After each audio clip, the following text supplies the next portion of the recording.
دو نظریاتی مملکت ہے اس دنیا میں، ایک اسرائیل اور دوسرا پاکستان۔ وہ جو اسرائیلی ریاست ہے وہ اپنے موقف پہ، اپنے نظریے پر قائم ہے، اور آج بھی دیکھ لیں وہ جس طرح پوری دنیا کو رول کر رہی ہے، اور وہ گریٹر اسرائیل کے لیے پلان بھی کر رہے ہیں، اور اس میں کامیاب بھی کسی حد تک ہو رہے ہیں۔ اور جب انہوں نے فلسطینی پر حملہ کیا تو کوئی اسلامی ریاست اس طرح ان کے خلاف اٹھ کر کھڑی نہیں ہوئی، اور ایک پاکستانی ریاست ہوتی تھی جہاں پر احتجاج ریکارڈ کروایا جاتا تھا، لیکن بدقسمتی کہ اس عرصے میں میں نے دیکھا ہے کہ کوئی بڑا احتجاج ریکارڈ کرنے کے لیے کوئی بھی سیاسی پارٹی سامنے نہیں آئی۔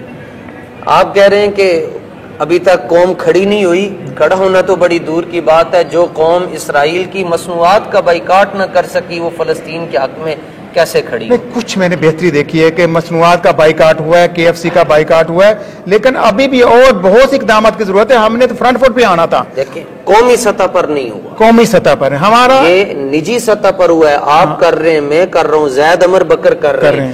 جس دن وقت کا حاکم اعلان کر دے گا اس دن چینج آئے گی۔ ٹھیک ہے، کہ جب بھی مصنوعات کا بائیکاٹ ہوتا ہے ان کو دھچکا تب لگے گا جب حکومتی سطح پر ہوگا۔ بالکل، یہ میں اور آپ گھر میں کر رہے ہیں، یہ ایک احتجاج کا بہت کمزور چھوٹا سا احتجاج ہے، چھوٹا سا۔ اچھا، ہم نے دیکھا ہے یمن ڈٹ کر کھڑا ہے، ایران ڈٹ کر کھڑا ہے، کھڑے، اور اس کے علاوہ ترکی پر بڑی امید تھی، لیکن ترکی کا جو اس ٹائم ہم نے رویہ دیکھا ہے وہ کچھ منافقانہ رہا ہے، وہ واضح طور پر سامنے نہیں آیا۔ بالکل ایسا ہی۔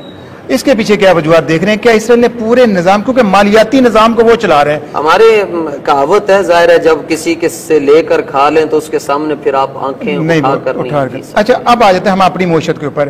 اس وقت پاکستان کا سب سے بڑا مسئلہ معاشی ہے، اور ہمیں اس حد تک کمزور کر دیا گیا، دیوالیہ کر دیا گیا ہے کہ ہم اپنا پیٹرول تیل اپنے ہمسائے ملک سے بھی نہیں لے سکتے، کیونکہ ہمارے پورے نظام کو وہ کنٹرول کر رہے ہیں۔ اب ہمارے جو وزیر خزانہ ہے وہ بھی امپورٹر لگ چکے ہیں، اب وہ ہمارے مفادات کا تحفظ نہیں کریں گے۔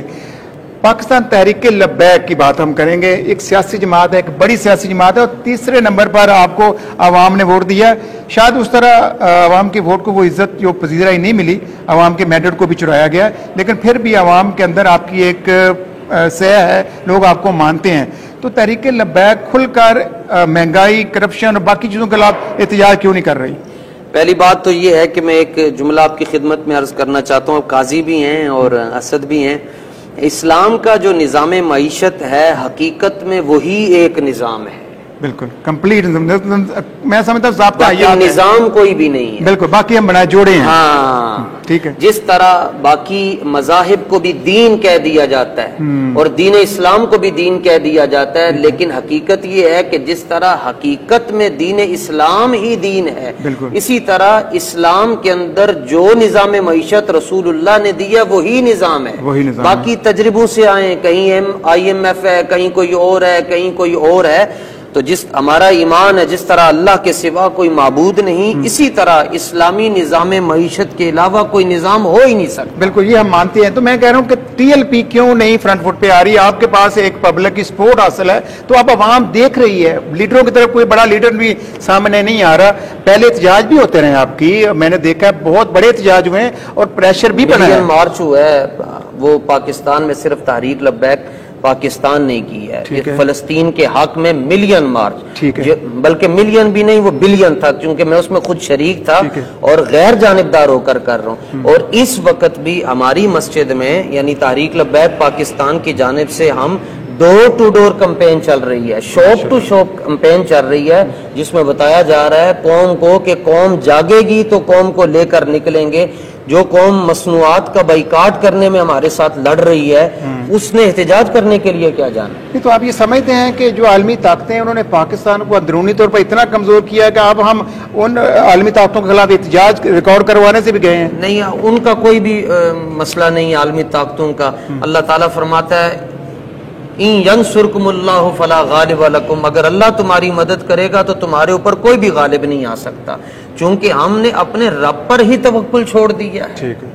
جو مار پڑ رہی ہے وہ اس لیے پڑ رہی ہے کہ کلندر لاہوری کہتا ہے یوں تو تم سید بھی ہو، مرزا بھی ہو، افغان بھی ہو، سبھی کچھ ہو، بتلاؤ کیا تم مسلمان بھی ہو؟ بالکل۔ تو ہمارا رب ذوالجلال کی ذات پر یقین ہی نہیں ہے، جب تک وہ کہتے ہیں اسرائیل کی مصنوعات نہیں ہم استعمال کریں گے تب تک شاید روٹی نہیں ہضم ہو رہی. بالکل ایسے ہی ہو رہا ہے. اچھا چلیں تھوڑا سا ٹاپک بدلتا جا رہا ہے. میں یہ چاہ رہا ہوں کہ اب ہم معیشت کو کیسے بہتر کر سکتے ہیں. ہمارا پورا بینکنگ کا نظام سود پر چل رہا ہے. اب ماشاءاللہ مفتی بھی ہیں اور آپ اس کے اوپر کافی آپ کی گہری نظر بھی ہے. کیا کہیں گے اس کا متبادل نظام تو اسلام نے دیا ہے، اور اسلام تو آپ نے بالکل صحیح کہا کہ آدم علیہ السلام کے ساتھ ہی پیدا ہو گیا تھا. سبحان اللہ. اور آج یہ قیامت تک کے لیے دیا. سبحان اللہ. بلے بلے. اسلامی نظام معیشت کی جو سب سے بڑی خصوصیت ہے وہ یہ ہے کہ اس میں سچ بولا جاتا ہے. بالکل ٹھیک ہے. اور آقا علیہ السلام نے دو جملے، اس میں کوئی لمبی چوڑی بات نہیں. یہاں جو ہے وہ امپورٹڈ وزیر خزانہ جس طرح آپ نے بھی کہا، یہ کبھی ایک آتا ہے کبھی دوسرے کو لایا جاتا ہے کبھی تیسرے کو، اور پھر یہ بیٹھ کر سر جوڑ کر دیکھتے ہیں کہ ہم نے عوام کا مزید خون پسینہ کیسے نچوڑنا ہے اور ان کو کس طرح مزید غلام بنانا ہے اور ان کی عزتوں کے سودے ہم نے کس طرح کرنے. رسول پاک صلی اللہ علیہ وسلم نے دو لفظ فرمائے، فرمایا الحلال بین والحرام بین. فرمایا جو اللہ نے حلال چیزیں کی ہیں وہ بھی تمہارے لیے میں نے واضح کر دی ہیں، اور جو اللہ نے چیزوں کو حرام کیا وہ بھی میں نے تمہارے لیے واضح کر دی. جب حلال واضح ہو گیا حرام واضح ہو گیا، بلکہ یہاں تک آتا ہے کہ نبی کریم صلی اللہ علیہ وسلم بازار میں تشریف لے کر آئے. آپ نے دیکھا کہ ایک ریڑھی ایک جگہ کے اوپر اناج ہے، آپ نے اس میں ہاتھ ڈالا، نیچے دیکھا تو وہ نیچے سے تر تھی، نمی تھی. حضور صلی اللہ تعالی علیہ وسلم نے فرمایا یہ کیا ہے؟ تو صحابی رسول تھے، انہوں نے کہا کہ اس میں بارش ہو گئی جس کی وجہ سے یہ نمی. اس موقع پر آقا علیہ السلام نے فرمایا کہ پھر تم ان نچلے حصے کو تم اوپر کیوں نہیں رکھتے؟ اور ساتھ فرمایا من غش فلیس منا. اس کا معنی یہ ہے فرمایا جس نے ہمیں اندھیرے میں رکھا وہ ہم میں سے نہیں ہے. ماشاءاللہ. تو فرمایا جب ہر چیز واضح ہو چکی ہے تم واضح کر کے دو. جس کے اوپر جو رزق تمہارا ہے وہ تمہیں ایسے تلاش کرے گا جس طرح تمہیں موت کا فرشتہ تلاش کرے گا. تو ہمارے یہاں پہ بے برکتی اسی لیے ہے کہ جب میں ریڈی میں پا جاتا ہوں وہ پھل آپ کو اور دکھا رہا ہوتا ہے لیکن شاپر میں وہ گلے سڑے ڈال دیتا ہے. استاد گرامی حضرت قبلہ امیر المجاہدین رحمۃ اللہ تعالی علیہ فرمایا کرتے تھے پکوڑے سموسے بیچنے والے سے لے کر اوپر کی سطح تک سب کے سب کرپشن میں ڈوبے ہوئے. یہ بھی کرپشن ہے، یہ بھی کرپشن کہ آپ غلط تیل استعمال کر رہے ہیں. یہ بھی کرپشن ہے کہ آپ روزہ دار کو جو کھجوریں دے رہے ہیں اس کے اوپر لاہور کا سب سے گندا ترین تیل استعمال کر رہے ہیں. بالکل ٹھیک کہہ رہے ہیں. سموسوں کے اندر یہ استعمال ہو رہا ہے. ایسا ہی ہے. تو یہ آپ یہ سمجھتے ہیں یہ معاشرے میں یہ برائیاں اس طرح حائل ہو چکی ہیں، حلول ہو چکی ہیں کہ ہم اس کو برائی سمجھ نہیں رہے. نہیں سمجھ رہے. یہ کیا ختم ہو گئی. یہ مساجد میں یہ اور تو کہیں اور جگہ نہیں ہے، یہیں پہ سارے جمعہ والے دن آتے ہیں، جمع ہوتے ہیں. خطبے میں ہم نے دیکھا اور چیزیں بہت زیادہ ہم بتاتے ہیں، لیکن یہ جو معاشرتی برائیاں اس کی طرف کوئی توجہ نہیں. رشوت دیتے ہوئے ہم بالکل نہیں جھجکتے، نہ شرماتے ہیں. کوئی بھی کام کرانا ہے ہم جا کے آج کے روزوں کے مہینے میں دیکھتا ہوں جس بھی سرکاری دفتر میں آپ جاتے ہیں وہ حج عمرے پہ چلے گئے ہیں سارے لوگ، لیکن اس سے پہلے وہ رشوت لے کر گئے ہیں، لوٹ مار کر کے گئے ہیں، سود کا کام گروی کا کام کر کے جا رہے ہیں. جہاں تک مسجدوں کا معاملہ آپ نے ذکر کیا، پہلی تو بات یہ ہے کہ اسپیکروں پر پابندیاں لگ گئیں. اور آج سے 20 سال آپ خود پیچھے چلے جائیں، جب خطیب صاحب خطبہ دے رہے ہوتے تھے گھر میں عورتوں کی زندگی بدل رہی ہوتی، آواز ان کے کانوں تک پہنچ رہی تھی. وہ چونکہ انہوں نے کہا ایسا یہ نظام آپ دیکھیں کہ رمضان میں 9ویں 10ویں کے پیپر ہو رہے ہیں اور آخری عشرے میں ہو رہے ہیں تاکہ کہیں نوجوان مسجد کی طرف نہ آ جائیں. وہ تیاری کر رہے ہیں اپنے پیپر کی.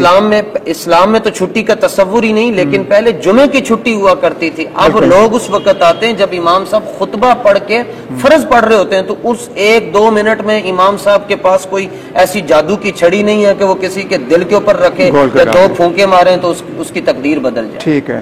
تو آپ یہ سمجھتے ہیں کہ ابھی بھی لوگوں کے اندر اس طرح تربیت کی ضرورت ہے اور یہ مسلسل تربیت ہونی چاہیے؟ جی، اور یہ صرف مسجد نہیں، یہ ڈی سی کے آفس میں بھی ہونا چاہیے، یہ ایس ایچ او کے کمرے میں بھی ہونی چاہیے، یہ اے ایس پی کو بھی پتہ ہونا چاہیے، یہ ایس ایس پی کو بھی پتہ ہونا چاہیے. یہ ہر نظام زندگی اور ہر شعبہ حیات کے ہر شخص کو یہ پتہ ہونا چاہیے مجھے میرا دین کیا کہتا ہے. بالکل. اچھا اب آخر میں مجھے بتائیں، حضرت عمر رضی اللہ عنہ نے کہا تھا کہ میں اگر دریا فرات کے کنارے ایک کتا پیاسا مر گیا تو مجھ سے پوچھا جائے گا. جی. آج اس دور کے اندر میں نے کسانوں کو دیکھا خودکشیاں کر رہے ہیں، غریب آدمی اپنے بچوں سمیت خودکشیاں کر رہے ہیں صرف غربت سے تنگ آ کر.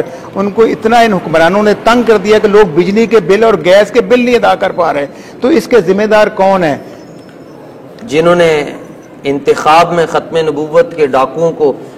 میں ایک بات عرض کروں، ایک سمپل ایک پرنسپل ہے کہ جو اللہ اور اس کے رسول کا نہیں ہو سکتا وہ کسی کا ہو سکتا ہے؟ نہیں، وہ کسی کا نہیں ہو سکتا. جو اپنے معبود کا ہی نہیں ہو سکا وہ کسی اور کے ساتھ کیسے بھلا کر سکتا ہے؟ اور جہاں تک آپ اس نظام کی بات کرتے ہیں، اگر جٹ کی زبان میں بات کروں تو جس نے اپنی ماں کا جنازہ نہیں پڑھا وہ پاکستان کی تقدیر کیسے بدلے گا؟ بالکل. اور 35 سال سے رول کر رہے ہیں اور بھائی ان کی نسلیں تیار ہو چکی ہے، وہ رول کرنے جا رہی ہیں. تو کیا یہ نظام، میں نے دیکھا نوجوان نسل اب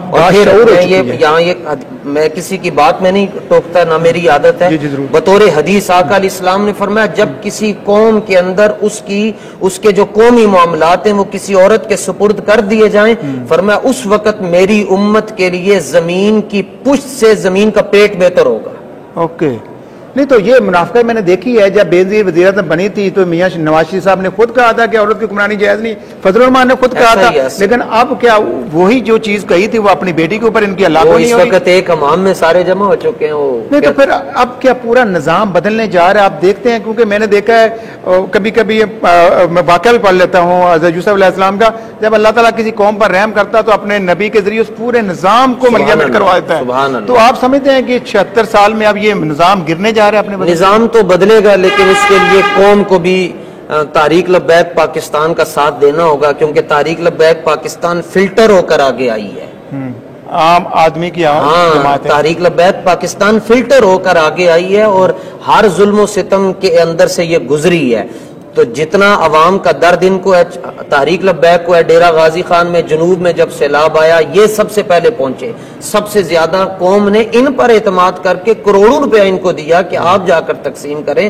تحریک لبیک پاکستان پر جب آپ اعتماد کریں گے تو ان کے چہرے ہی بتاتے ہیں یہ حق والے ہیں، اور جو یہ رہتے ہی عوام کے اندر. مجھے آپ کے قائد کی بات یاد ہے، انہوں نے کہا تھا میں نے ٹکٹ جو دیے ہیں وہ آپ جیسے لوگوں کو دیے، میں نے مولویوں کو نہیں ٹکٹ دیے. صحیح ہے. تو ابھی 8 فروری کو الیکشن ہوئے ہیں، اس کے اندر کیسا رسپانس رہا؟ ووٹ کی لوگوں کو اہمیت کا اندازہ تھا یا نہیں تھا؟ 8 فروری کو الیکشن تو ہوئے ہی نہیں، سلیکشن ہوئی ہے اور اس میں کوئی شک نہیں ہے. یہ ہم سب کہہ رہے ہیں کہ پاکستان کے اندر سلیکشن ہوئی ہے. اب دوبارہ بھی سننے میں آ رہا ہے، یہ پریشر پڑ رہا ہے کہ شاید اب دوبارہ الیکشن ہو، کیونکہ اس الیکشن کو اب مہذب دنیا بھی نہیں مان رہی. دیکھیں اگر ایک پارلیمنٹ نظام آپ نے دیا ہوا ہے، ایک جمہوریت کا نظام ہم نے وضع کیا ہے مہذب دنیا نے، تو کم از کم اس کو تو پورے کا پورا فالو کریں. یہاں تو ہم نے بالکل کہا کہ پاکستان تو آج نہیں ہے، اس سے پہلے بھی خیر وہ کہتے ہیں سلیکشن ہی ہوتی رہی ہے. تو آخر میں مجھے بتائیں نوجوان نسل کو آپ کیا پیغام دینا چاہیں گے؟ اس وقت اوور آل معاشرے کی تربیت کی ضرورت ہے. نوجوانوں کو ہمارا صرف اتنا ہی پیغام ہے کہ آپ ساری دنیا کو چھوڑ کر ان کی اقتداء کریں جن کی اتباع کرنے کا حکم اللہ نے عطا فرمایا. ہماری کامیابی صرف اور صرف رسول اللہ کی ذات گرامی کی اتباع میں ہے. خود کلندر لاہوری کہتا ہے ہر کے عشق مصطفیٰ سامان اوست، بحر و بر در گوشہ دامان اوست. فرمایا جو رسول پاک صلی اللہ علیہ وسلم کے ساتھ والہانہ محبت کرنے کا مطلب یہ ہے کہ ان کے نظام کے ساتھ چلتا ہے، دونوں جہانوں کی نعمتیں اللہ اس کی گود میں رکھ دیتا ہے. بالکل. اور یہ ہم نے پڑھا ہے اور ہمارے بزرگوں نے یہ ثابت کر کے دکھایا. حضرت نعمان بن مقرن رضی اللہ تعالیٰ عنہ ایک بادشاہ کے ساتھ مذاکرات کر رہے تھے تو اس نے سونے کی کرسی رکھی. تو جب آپ کی توجہ گئی کہ میں سونے کی کرسی پر بیٹھا ہوں تو فوراً کھڑے ہو گئے اور زمین پر جا کر بیٹھ کے تو وہ کہنے لگا کہ جناب آپ نے پہلی مرتبہ سونا دیکھا ہے؟ فرمایا نہیں، ان کا کلمہ پڑھا جنہوں نے سونا اور مٹی برابر کر کے رکھا. مٹی برابر ہے، بالکل ایسا ہی ہے. تو اس نظام مصطفیٰ کے اندر ہی ہماری بقا ہے. پاکستان کی بقا بھی نظام مصطفیٰ کے اندر ہے. تو میں آخر میں یہ جاتے جاتے آپ کی موجودگی کا فائدہ اٹھاؤں گا. اس وقت ہماری نوجوان نسل وہ کہتے ہیں نا دولت کی حوث میں مبتلا ہے، ہم کہتے ہیں ہرس میں، ہم کہتے ہیں بس مال بننا چاہیے جس طرح مرضی ہے جائز نجائز طریقے سے. تو وہ جو بے برکتی ہے وہ تو ختم ہو چکی ہے، مال آ بھی جاتا ہے لیکن میں نے لوگوں کو دیکھا ہے وہ کروڑ روپے جھوٹ بول کر جب مال کمایا جائے گا اس میں برکت کیسے آئے گی؟ تو اب ہمارا پورا نظام ایک کمانے والا ہوتا تھا آج سے 15 سال پہلے اور 10 کھانے والے ہوتے تھے. آج 6 کمانے والے ہیں، 10 کھانے والے ہیں، برکت نہیں ہے. اور اس وقت جو مہنگائی ہو چکی ہے، جو پہلے تنخواہ آتی تھی ماں کی گود میں جاتی تھی، وہ گود میں رکھ کر تو کروڑوں کی دعائیں دیتی تھی. اب سیدھا بینکنگ نظام ہے، وہ بینک سے ہی آتی کا تو پتہ نہیں، بہرحال جاتی ہے. وہ اس مہینے لوگ بڑے زکوٰۃ و صدقات و خیرات کرتے ہیں. میں نے دیکھا یہ پاکستانی قوم کے اندر میں نے یہ جذبہ دیکھا ہے، اور بہت سے ایسے لوگ ہیں جو چیریٹی کا کام بھی کر رہے ہیں. تو یہ چیزیں آپ دیکھتے ہیں، یہ اگر اس کو زیادہ حکومتی سطح پر پھیلایا جائے، لوگ حکومت کو ٹیکس نہیں دیتے، لوگ حکومت کو زکوٰۃ نہیں دیتے، خود سے کہتے ہیں جی ہم فنڈز دے دیتے ہیں، تو اس کا مطلب ان کا اعتماد نہیں ہے. تو اگر اسلام کہتا ہے کہ زکوٰۃ کا نظام مکمل طریقے سے بدل گیا، جیسے حضرت عمر بن عبدالعزیز کے دور میں تھا کہ زکوٰۃ لینے والا کوئی نہیں تھا، تو صرف ہمارے یہاں سسٹم کی خرابی ہوگا، باقی سسٹم ٹھیک کر لیا تو سب کچھ ٹھیک ہو جائے گا. نہیں، حکومت میں زکوٰۃ لیتے ہیں نا جناب، یہ سارے غریب ہیں نا جی. تو یہ تو زکوٰۃ لے رہے ہیں، بلکہ یہ اکاؤنٹ سے پیسے کاٹ لیتے ہیں. تو حالانکہ زکوٰۃ میں شرط یہ ہے کہ جب آپ کسی کو زکوٰۃ دے رہے ہوں تو آپ اس کو اس کا مالک بنا رہے ہوں. تو یہ تو ہمیں پتہ ہی نہیں کہ وہ جو پیسے انہوں نے کاٹے، جس بندے کی زکوٰۃ بینک کے ذریعے جا رہی ہے وہ ادا ہی نہیں ہوتی، کیونکہ اس میں شرط یہ ہے کہ جو مستحق ہے زکوٰۃ کا، اس کو آپ مالک بنائیں. یہ بتانا ضروری نہیں ہے کہ یہ زکوٰۃ کے پیسے ہیں، لیکن اس کو مالک بنانا ضروری ہے. ٹھیک ہے، تو یہاں آپ کو پتہ ہی نہیں، آپ پہلی تاریخ سے پہلے ہی آپ کی زکوٰۃ کاٹ لی. مطلب شرعی طور پہ یہ جائز نہیں ہے، یہ نہیں جائز. اور آپ یہ میسج بھی دیں گے کہ جن لوگوں کی زکوٰۃ جن کو لگتی وہ خود اپنے ہاتھوں سے دیں، ضرورت مند کو دیں. جب وہ شاپنگ اپنے ہاتھوں سے کر رہے ہیں، جب وہ سارے کام اپنے ہاتھوں سے کر رہے ہیں، وہ زکوٰۃ اپنے ہاتھوں، اس کا مطلب یہ ہے کہ وہ زکوٰۃ کو ایک معمولی چیز سمجھتے ہیں، کوئی بھی دے دے تو ہو جائے گی. تو جبکہ زکوٰۃ تو اسلام کا رکن ہے. بالکل. اور اس کو سنت کو معمولی سمجھنے والے پر وہ کفر کی حدوں کو چھو جاتا ہے. جو سنت کو سمجھتا ہے فیر کی ہو یا سنت ہی ہے، وہ کفر کی حدوں کو چھو جاتا ہے. یہ تو زکوٰۃ فرض ہے، فرض ہے، اور اپنے اس کو فرض طریقے سے ادا کرنا ہے، جیسے جس طرح نماز ادا کر رہے ہیں، آپ حج ادا کر رہے ہیں جیسے آپ نے کہا، اس طرح جو زکوٰۃ کے بنیادی اصول ہیں آپ خود جا کر تقسیم کریں، آپ خود دیکھیں. سر لوگ میرے ساتھ رابطے میں رہتے ہیں، عمرے کرنے جاتے ہیں فرسٹ ٹائم، تو ان کو ڈر رہتا ہے کہ میں کوئی چھوٹی موٹی بھی غلطی نہ کروں، میرا عمرہ میں لاکھوں روپے لگا کے آیا ہوں، میرا عمرہ قربانی بھی واٹس ایپ پہ ہو جاتی ہے. دے دینا قربانی، پیسے تمہیں بھیج دیے، تم خود ہی قربانی کر دیں. اچھا چلے، یہ ایک نظام. رہ گئی رسم اذاں روح بلالی نہ رہی، فلسفہ رہ گیا تلقین غزالی نہ رہی. چلے مفتی صاحب آپ کا بہت شکریہ، ایک مختصر سے وقت میں آپ نے کافی ڈیٹیل سے ڈسکس کیا. بہرحال ناظرین، آپ نے مفتی صاحب کی باتیں سنی ہیں. ایک شارٹ ٹائم میں ہم نے جو میکسیمم چیزیں تھیں وہ ہم نے کوشش کی کہ ان کے جوابات ان سے لیں. باقی یہ ہے کہ اس پروگرام کا فیڈ بیک لازمی دیجیے گا، کوئی مشورہ دینا ہو، کوئی رائے دینی ہو، وہ بھی آپ دے سکتے ہیں. آج کے پروگرام سے اتنا ہی، کل پھر ملاقات ہوگی. اللہ حافظ.